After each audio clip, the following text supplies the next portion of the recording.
BA പാസ്സാ. ആരാധന എന്ന പേര്. എല്ലാവരും രാധേ എന്ന് വിളിക്കും. കുട്ടി കാണാൻ തരക്കേടൊന്നുമില്ല.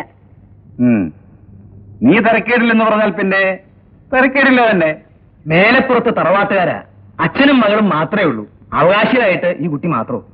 കുറിപ്പ് കാര്യങ്ങളൊക്കെ ഒന്ന് സംസാരിച്ചിട്ട് വരട്ടെ, അല്ലേ ശോഭനി? ആ, എനിക്കൊരു നിർബന്ധം കൂടി ഉണ്ട്. ഞാൻ എന്തെങ്കിലും തീരുമാനിച്ചാൽ അത് ഉടനെ നടത്തണം. അതെ അമ്മേ.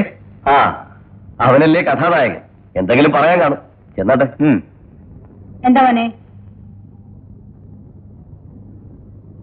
അമ്മേ, കുറച്ചു നാളായി അമ്മയോട് പറയണമെന്ന് വിചാരിക്കുന്നത്. എന്താ മോനെ? അഡ്വക്കേറ്റ് ഗോപിനാഥ മേനോന്റെ മകൾ അർച്ചനയില്ലേ? ആ, കോളേജിൽ പഠിക്കുന്ന കാലം മുതൽ ഞങ്ങൾ തമ്മിൽ. ഇത്രയല്ലേ ഉള്ളൂ? നിനക്ക് അവളെ മതിയെന്ന്. എനിക്കും അവളെ ഇഷ്ടമാണ്. ഈ അമ്മ അത് എന്നെ ആലോചിക്കും.